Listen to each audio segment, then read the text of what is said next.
Guys, welcome to the very first episode of Running Wild. I'm at my favorite place on the planet, Erindi Private Game Reserve.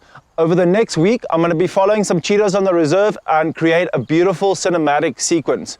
I'm going to be taking you guys behind the scenes, showing you how I go about filming these beautiful animals, and also hopefully you guys can get some insight into the world of wildlife filmmaking. If you haven't seen the cinematic film yet, click over here.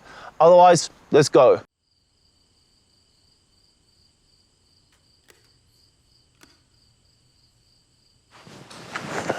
Be a filmmaker, they said. It'll be fun, they said. Literally have like 1 million bags this morning. But we have to have all the equipment, so let's go. Morning, Stevo. Good morning, good morning. This morning, Stevo and I are going to be missioning out. We're going to go find the female cheetah. Her name's Georgia. We believe she's pregnant. We're going to be following her for the next few days, and if we're lucky, we'll get to see her cubs. So yeah, let's hope for the best. Let's do it, Steve. Let's go.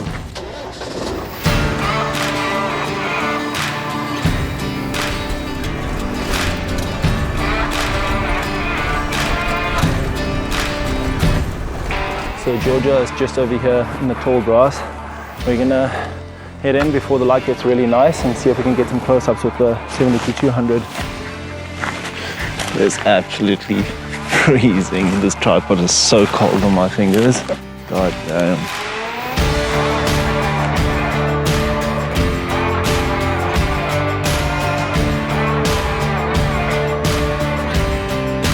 So Georgia just got up, she's on the move. I'm gonna go jump onto the Ronin so I can follow her. The reason why I need to get onto the Ronin, because I can't follow Georgia through the landscape with the long lens. It's gonna be super difficult for me, so I'm jumping onto the 24-70 and the Ronin. With this setup, I can follow Georgia through the landscape with ease, and Steve and I can actually be on foot with her and follow her for a little while.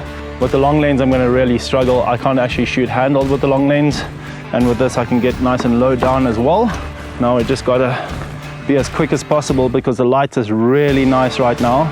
So I should have known better, because cheetahs generally use the cool of the morning and the evening to move around. She was really relaxed, so I was like, oh, maybe she's not gonna move around, but she ended up getting up and she's moving through the landscape. It's nice and cool, the light is beautiful. So I'm hoping that I can actually still get some shots of her. Let's just quickly get this guy going. All right, so let's see if we can go get some shots of her quickly.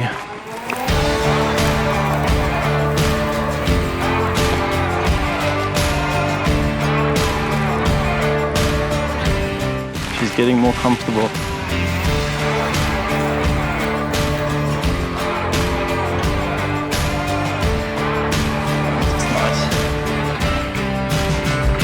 All right, we managed to get some really nice shots of Georgia with the Ronin. She was missioning through the landscape, moving really elegantly. I was tracking her nice and low down with the Ronin. It looked beautiful. I'm gonna go back to camp now and check out the shots, and hopefully they're as good as I hope they are.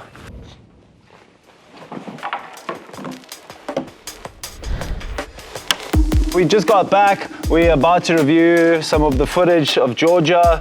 We've got it all in Premiere Pro here. Gonna scrub through. There's some really nice stuff that I'm seeing here already, but there was one moment where she was like moving through the grass that I really liked, and I had a moment with her, and I think this is it over here. She like moves through this one little game path area here, and she reveals herself out of the grass.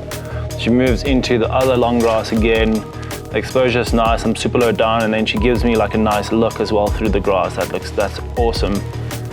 And then she keeps going, and she's nice and sharp. The grass moving in the foreground makes it feel like we are part of her world as well. I think that is really awesome. The shots that we got is just perfect. It's exactly what I had in mind, exactly the way I wanted to move with her, and even had like a nice like interactional moment with her there. I think it's time to move on to try and go find some other cheetahs. So this afternoon, that's gonna be our mission. So we are heading to a pretty beautiful area. We call it the Masai Mara of Erindi. Well, that's what I call it. No, is that what you guys call it as well? Maybe we should get this drone away. Yeah. So we're heading to a beautiful area called the Flay, and it is a massive open area on the Erindi Reserve, and there's 2 cheetah brothers there. So hopefully we can find them and follow them around. They also quite known to be chasing down and hunting springboks, so maybe we can get something like that tonight. But I'm gonna get some drone shots while we go in there, do a little reveal.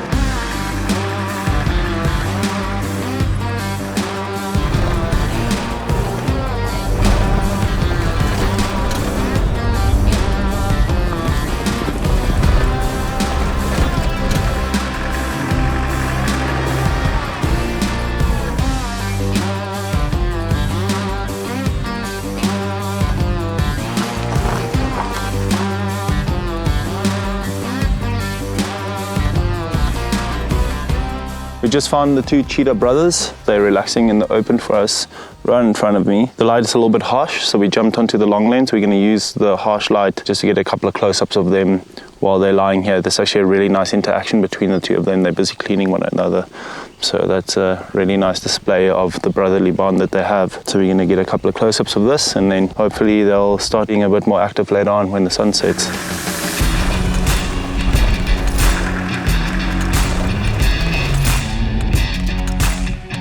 It's actually a real privilege to be able to walk with these boys like this. So this is really nice. The sun's busy going down. The reason why we can actually be on foot with these cheetah is because they've been habituated. We don't have to worry about them attacking us or anything like that. They are just doing their thing. They completely ignore us. That way we can still get incredible shots and actually get to experience these beautiful cats on foot, which is a real privilege, especially in light like this. These type of shots to me is what makes me really happy, and I just really enjoy doing this. This is just spectacular, actually. We're going to continue tracking these boys.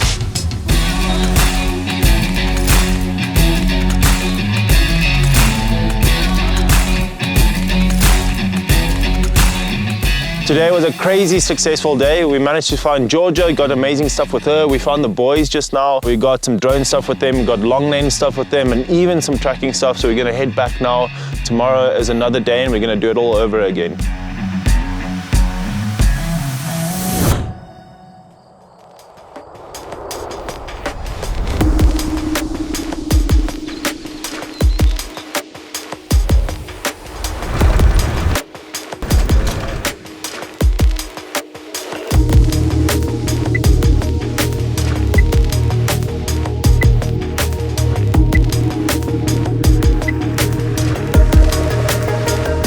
Just found Georgia. Unfortunately, she's in a crazy thick area. It's no point in us actually trying to go on foot in here. It's so thick and it's just going to be very difficult and probably a waste of time. We won't get anything good. So we're going to call it a morning, head back. Sometimes you get what you want, other days it's just, yeah, it's not great. So yeah, we're going to call it and head back.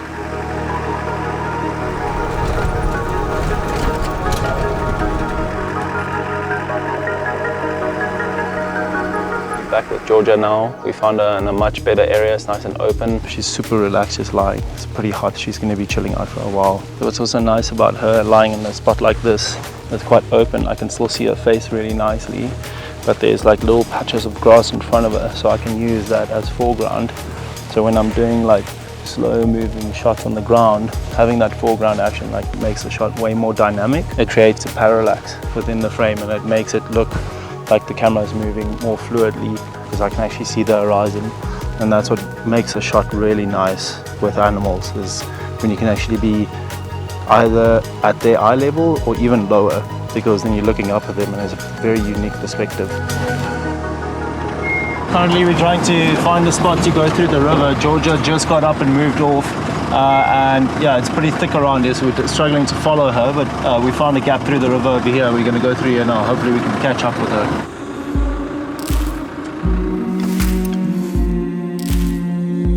We found Georgia in a really nice open area this afternoon. She ended up getting up and moving through the thickets and moved through a riverbed, so we had to run back, jump in the car and try and follow her through the riverbed. Ended up finding her again by just hearing her feeding on something. We could hear the bones crunching, and then when we found her in that little short space of time, she made a kill. This is just a small simbok that she caught, and this should sustain her for like 2 to 3 days before she has to hunt again. We managed to get some super nice close-ups of her feeding on the kill. That being said, I think I've got enough footage now to put together a really nice cinematic sequence of the cheetahs. Unfortunately, we didn't get to see her give birth or see her cubs, but maybe next time we'll get lucky enough when we come back. Maybe they'll be running around and being super sweet little kittens. For next week, please tune in to see the breakdown of the equipment that I used in this episode.